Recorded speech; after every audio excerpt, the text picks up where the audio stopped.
Good morning, guys! So, ayan, nakaligpit na ng master's bedroom. And, syempre, ito palang yung room na natapos ko at yung study and playroom. Punta tayo ng living area. Ayan na siya ngayon. Bare na bare. Nag-undecorate na ako. Tinanggal ko na yung mga pang-Christmas. So, ayan siya. Parang kakalipat lang namin. Tapos, eto na. Iniwan ko na lang yung mga tingin ko ay gagamitin ko pa. Siyempre, di naman Christmassy. And then, eto na yung table. Tsaka yung table lamp na i-return ko sa Mandaue. So, yung table, nababa na iba. Ito, bababa na rin namin. So, ayan na siya. Yung clock ko. Kailangan magpalit ng battery na naman. Nakasumubos yan sa battery. Energizer nga lang nilalagay ko dyan eh. Ayan. And then, ayan. So, ito ang kaguluhan. So, dito ko nilalagay ngayon lahat ng Christmas decors na tinanggal ko. And then, for keeping na, syempre.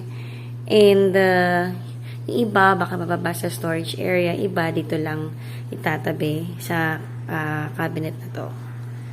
And then, punta tayo sa kitchen. So, ayan, sa dining area, ito lang naman nakalagay dito ang tinanggal ko. And then, sa kitchen, ayan, hindi ko pa natatanggal. Ito, at yun lang naman nasa taas. And then, meron din naman yung dishwasher. Ayan. Sasalang ko na ito ngayong umaga. And, maglalabas ako ng basura. And ito pa. So, yung iba lalagay ko na sa dishwasher. Ito, i-hand wash ko na lang to. So, ayan itsura ng kitchen. Medyo mga may kailangang i-declutter lang naman. And ito, yung breakfast nook. Nawala ng laman, kailangan ng mag-refill. Ayan. So, sorry sa ingay ulit. Siyempre, umaga na, purpok-puka na ulit dito. And ayan, ito lang naman yung magulong-magulong part na sa ngayon. Kasi dyan ko nilalagay lahat. And syempre, magde-decorate ulit. So, medyo maging magulo-gulo pa rin. And then ito, ayan, ang aking mga sinampay. So, ito kahapon ko pa nalabhan. And then yung bedding namin, yung comforter na isa na green. Nalaban ko na rin, nakakatupi ko lang ngayon. And then ito, kukunin ko na rin to. Itutupi ko na yan. And then may nakasalang pa akong mga bedding din. And then dito tayo. So ito na yung ganap sa aquarium ni Daddy. So sinubukan pa lang niya yung mga halaman. Daragdagan pa daw na yan. Ito nilagay namin dito, tinry namin. Pero di namin gusto. So ililipat namin yan. And then, ito yung kwarto ng mga bata. Ayun, as usual, magulo pa din. Super kailangan ko na itong gawin talaga para umayos na. Marami na naman ako nagawa sa bahay. Pero, ayan, ito yung huling-huling hindi ko magawa-gawa. Siguro kasi hindi naman sila natutulog ngayon dito. Ayan o, kaya may mga foam na ganyan. Nagka-transfer sila sa room namin paggabi. Ewan ko, bagnet ang mga bata, kahit may sarili silang room, pero gusto pa rin nilang kasama kami. Ito okay lang naman, kasi syempre, samantalahin na habang bata pa sila at gusto pa nila kaming kasama, samantalahin namin yung mga times na yun. So, kasi soon talaga ayaw na rin nila kaming kasama. Parang yung girls namin. Nakita ko na nga lang yun kapag gabi na eh. Kapag tapos na sila lahat sa online class, tapos na mag-homework. May sarili na silang mundo. Kahit hindi sila busy sa school, mas gusto nila magstay sa study room, playroom na silang dalawa lang. At gumagawa ng gusto nilang gawin. Nakita ko rin pala sa inyo yung pantry. Hindi pa ako nakakapag-grocery kasi medyo marami pa namang stocks. Actually, paubos na sa ngayon. Pero ayan na siya. So, makikita nyo, medyo, ayan, may mga baka-bakanting na lalo na dito. So, ayan ang itsura ng pantry ngayon. And then dito, ayan. So, dito marami ng kulang talaga. And ayan, wala nang milk yung mga bata. Medyo magulo din yung pantry. Ayan, oh. Pero hindi naman ganun kagulo. Actually, lahat naman ng parte ng bahay ngayon medyo magulo kasi time na talaga magligpit. And ayan, yan pa yung mga stocks naman namin. So, ito yung aking emergency pantry, guys. So, sabi ko sa inyo, matagal ko na gustong i-share to, pero hindi ko pa siya na-share. So, ayan, konti pa lang kasi laman niya. May rice, pancake, konting noodles, at itong delata. So, yan pa lang yung mga pang-emergency ko talaga sa ngayon. And then, itong mga to, delata pa rin to, na mostly pang-emergency lang naman. Yan na yung mga laman ng ating pantry. So, yung mga basket, marami na rin bawas-bawas dyan. And then, ito nga yung gitna. So, itong mga beans na to, yun yung nabili ko sa SNR. Time na mag-grocery kasi may mga kulang-kulang na. Pero, may mga stocks pa rin naman kami ng iba. So, kailangan ko maglista. Alin yung meron, alin yung wala. Kasi itong December, marami rin kasing kain na, syempre, alam nyo na holidays, maraming kain na ino-order. And then, nagstay kami sa Mandaluyong, kaya konti lang inabawas pa sa mga grocery dito. Yung mga dinadala lang namin sa Mandaluyong halos, yung mga nabawas dito. And then, yun yung mga bata, nag-online class na sila. Kanina pa. Ito na yung ginawa ko dun sa bed nila. Tinanggal ko na yung pink na pillow. Pero actually, hindi ako masaya dun sa color scheme na ginawa ko. Parang gusto ko na lang siyang gawing yellow and blue. Hindi ko alam. Pag tapos kong gawin lahat ng room, babalikan ko to. Or papalitan ko ba? Hindi ko sure. So, ayan. So, ayan sila. Busy-busy. Pero yung bunso ko, naghihintay pa ng next class niya. Say hi, everyone! Bye! I said hi. Bye. Say hi. Hi! Hi. Mom, a sister can see you. Oh, I'm so sorry. Bye. Say, but don't worry. Are you in class? Yeah, my Oh, I'm answering. I'm so sorry. Morning, Mr. Okay, I'm gonna hide now. Bye. Bye, bye, bye, bye. Bye. Naglikpit-likpit na ako off-cam, guys. And ito na yung kaganapan sa bedroom ng mga bata. So, nilagay ko na dito yung dollhouse. Medyo hindi ko gusto yung itsura, pero wala naman akong choice. Yan na talaga yung pinaka-pwesto na pwede sa kanya. And ayan, ang daming kalat sa may dresser area. And, ito palang TV. Baka pagpalitin namin sa Mandaluyong na sa studio room namin. And then ito, para mas malaki doon. Doon pinag-isipan pa namin maigi kasi hindi naman din kami ganun super kadalas doon. Pero pa nag-stay naman kami doon, ang tagal din naman namin nag-stay. Tapos ayan yung bed. So, papalit na ako ng beddings. And ayan, kasi nagligpit-ligpit ako kanina, nangyari na lang na gusto ko na siyang ligpitin. And hindi ko agad siya na vlog. Ang ingay, pasensya na. Ayan yung labas ng bahay namin, no. So, makita nyo, daan yung masasakyan dyan. So, kaya maingay. So, sorry sa ingay. And, ito yung mga nagawa na namin. Nagpatulong ako kay Habi kasi syempre kailangan ng buhat-buhat. Mas gusto ko yung nating itsura dito. Yung may computer table, nandito yung mga shoes. So, yung mga shoes, nandito na sa may bandang pinto. O yan, ang gulo ng bahay sa labas. Yung mga sinampay ko, nandyan na. And, ito yung mga shoes na nila. Ayan. And then, meron pang di nagkasyang shoes. Yan, tatlo. Tapos, ito na yung under ng bed. Pinakita ko to last time na may pull out dyan sa ilalim ng bed. So, natanggal na namin. Nalagay na namin sa kabilang bahay. In-store na namin siya doon. And, ayan. So, samahan nyo ako magpapalit tayo ng beddings. And hopefully, matapos ko siya ng mas maayos yung itsura. Hindi pa ako nag-iisip kung anong gagawin ko sa kanya. Medyo hindi ko ma-visualize kung anong gusto kong itsura sa kanya. At naguguluhan talaga ako. Ayan, parang gulong-gulo talaga ako sa itsura niya ngayon. Siguro ito, dahil hindi pa ayos yung mga gamit sa loob. Saka ito, ang daming kalat. Siguro once na mawala yan, mas malinis ang tingnan. Pakita ko lang sa inyo itong nabili ko sa Lazada. Curtain na clip ang tawag dito. Kasi itong curtain ko, wala siya yung grommets. Gusto ko naka-grommet para mas maganda siyang nagigilid talaga yung kurtina ng maayos. So, ayan, bumili kami ng ganito. Instead na bumili ako ng panibagong curtain na may grommets, ito na lang yung pinabili ko kay Habi sa Lazada. Tatry kong malagay yung link nito pag kailangan nyo. Curtain clip yung tawag dito.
Pasok ulit tayo sa playroom. So, kanina sabi ko sa inyo, hindi ako masaya dun sa mga pillowcases. So, ayan, binago ko. Binago ko rin yung chair. So, ayan, dalawang teal, isang pink. So, ito na yung tsura ito. Hi, Achi! So, nag-aaral siya, yung isa naliligo. Gabi na, guys. And then, eto na siya. Charan! So, ayan, tinanggal ko yung flamingo na may crown. Tingin ko mas color coordinated to. At saka, yun nga, tinanggal ko na yung pink na pillow sa gitna. And then, mas gusto ko to. Mas simple and feeling ko mas bagay siya. Ayan, so tamakmak yung flamingo pero mas color coordinated siya. Ayan, so gustong-gusto ko na to. And I think, eto na yun. Happy na ako dito. Makakatulog na ako ng manghimbing mamayang gabi. Sabi ng asawa ko, hindi ka makatulog kasi hindi ka nagagandahan. Ayan, makatulog ka na ba ngayon? Kasi, ayan na yung gusto mo. So, ayan, makakatulog na ako. O, diba? Ang ganda niya, oh. So, ayan siya, yung dreaming, tas mga flamingos, ang damakmak na flamingo. And, ayan. Ayan na yung itsura nila ngayon dito. So, yung mga chairs sa SNR ko yan nabili. And ito rin lahat ng pillowcases from Mandaue Foam. And then yung daybed, madami nagkatanong saan ko nabili yung daybed. Yung daybed is from Furniture Source. IKEA product siya. Ito yung hemness na daybed. Yung shelvings ko naman sa taas, from Mandaue Foam yan. Originally red yan. Pinaputi lang namin. So, dating bahay pa namin galing yan. So, ayan, guys. Ito na huling makikita niyo ang playroom dahil tapos na talaga siya. Masayang-masaya na ako sa kanya.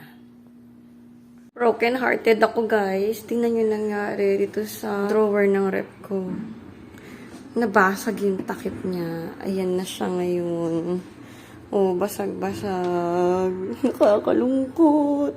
Ito yung nalagyan ng mga chocolate nila. Yung may mga beans na ganito, oh. Ayan yan.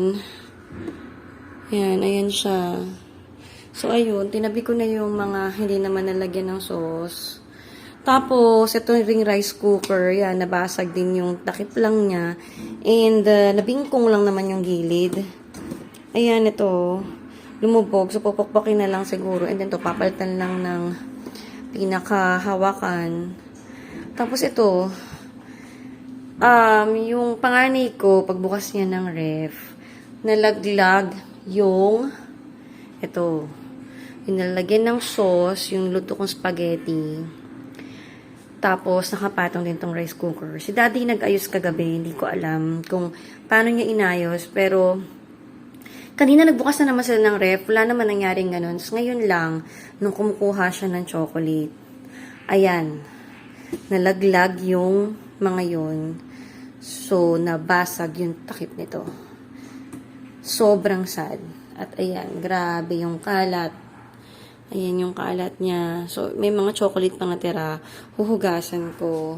And then, itong isang bin. Pinakita ko na kay daddy to. Sabi ko, check na lang sa LG kung mapapalitan tong takip na to, kung may mabibiling part niyan.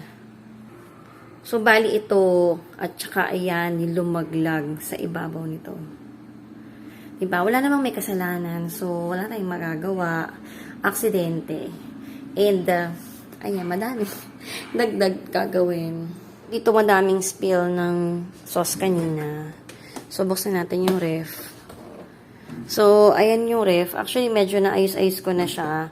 Kasi time na maglikpit din ng ref. Ayan. Dito siya nakalagay sa ibabaw kanina. So, itong mga to, hindi to nakalagay to kanina. Sa pinakataas ito siya nakalagay. I'm not sure. Si daddy kasi nagligpit niyan kagabi. Tapos, ito yung pwesto nung drawer na yon. Tapos, nakaustiyan dito ng ganun. Andito yung pinakatakip niya. So, dun siya nalaglag and then, yan, basag.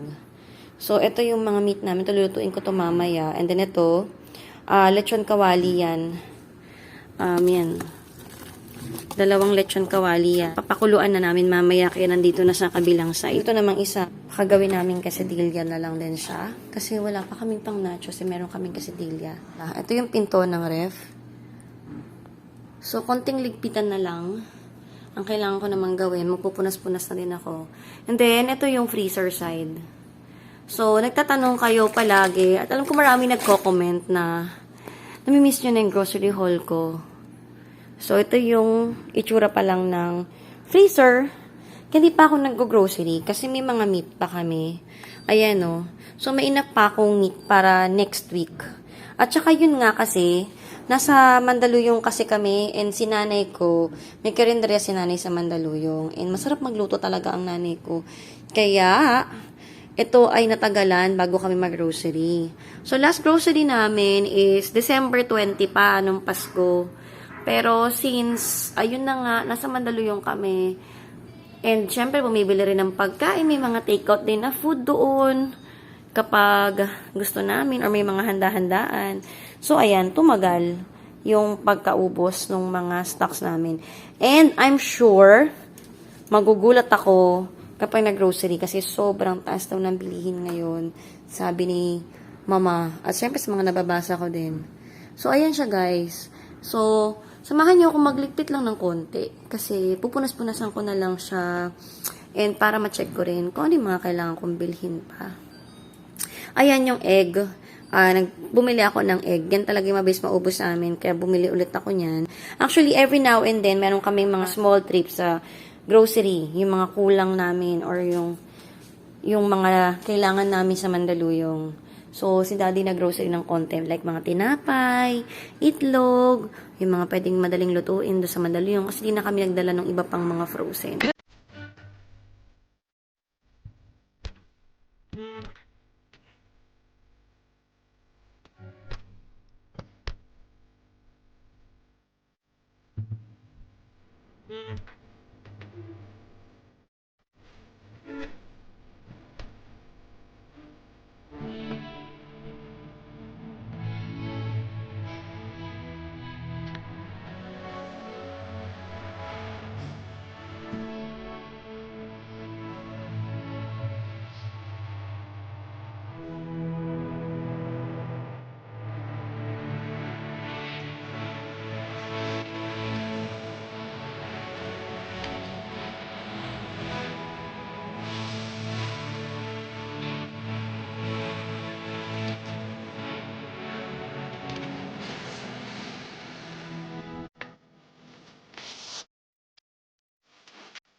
Guys, tapos na akong maglinis ng ref. And, syempre, papakita ko na sa inyo yung loob. Ayan. So, ayan na siya. Dito sa taas, ang mga laman nito, yung mga leftover namin food, tapos nandyan din yung butter. And then dito, mostly mga beverages nakalagay dito, tsaka yung extra egg pa kapag kulang pa ng space ito sa may baba.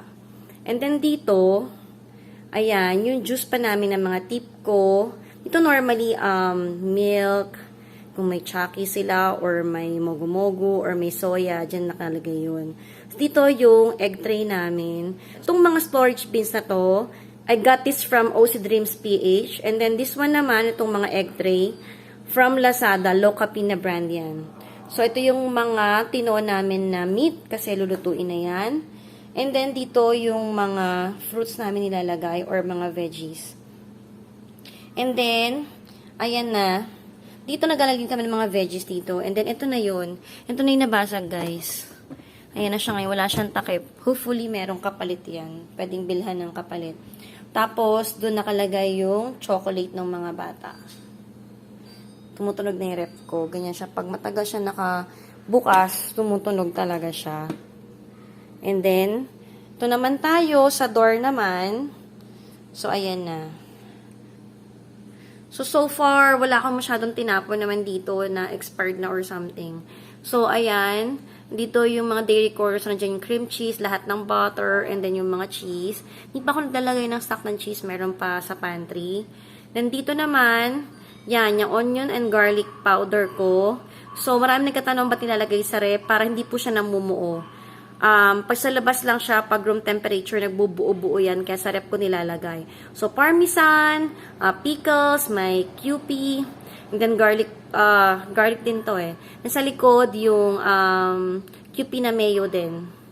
And then, yung mga, sa likod din ito, may mga naka-open na pouches ng pesto, mayonnaise, yan. Sa likod ko na lang nilagay. And then, dito, yung mga water bottles namin, di na kasi kami nag-open ng water dispenser para tipid sa kuryente. So, nagdalagyan na lang kami ng water sa rep.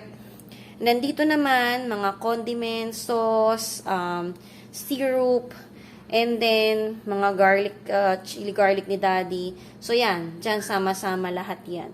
Ayan, yung ating fridge side. So, ayan na siya. Nakakatuwa. Sobrang linis. Eto, kaso lang ito, nakakalungkot. Diba? Panalo ko pa sa sarili ko, ang kalungkutan ko. Then this one, tinatanggal ko yan pag walang laman. Pinakita ko lang sa inyo na dyan yung pwesto niyan.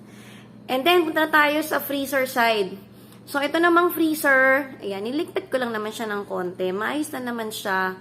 So, hindi ito, yan yung mga prata, quesadilla, mga wrappers, pizza dough, dyan ko nilalagay sa taas lahat. And then dito, yung ice namin, ito yeast to. And then dito, laing. Yan, in-order namin na laing yan sa ninang ng anak ko.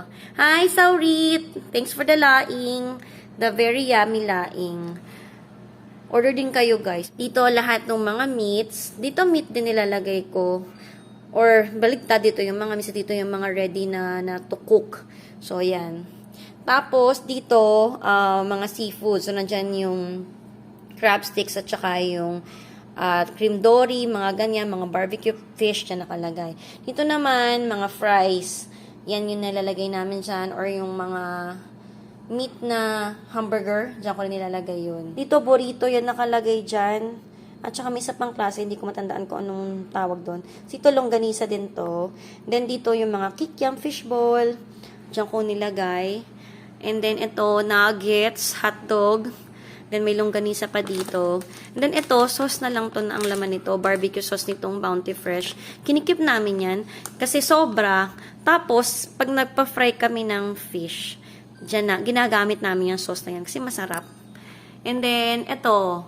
So, yung mga cheese sticks, may broccoli pa ako dito. May jalapeno. Tapos, yung mixed veggies ko. So, yun lang. Sana next time, pag tinur ko na kayo dito sa rep ko, yung nakapag-grocery na kami. Ang tagal ko na rin, no, bago yung last vlog ko na nagpakita ako ng ref ko. So, ayan. So, meron kaming melon, bigay ni Papa. Lagi kami binibigyan ng prutas ni Papa. Thanks, Papa Nixon. So, dito ko na i-end yung vlog ko, guys, kasi masyado na siyang mahaba. And, nakalimutan ko palang banggitin. Yung ginamit ko sa ref na panglinis is yung tips ng Young Living. So, if gusto nyo magpasabay ng bili ng Young Living na tips, PM me guys. Nasa description box yung FB account ko. So, PM nyo lang ako. So, that's it for today guys. Thank you so much for watching. See you in my next vlog. God bless. Bye!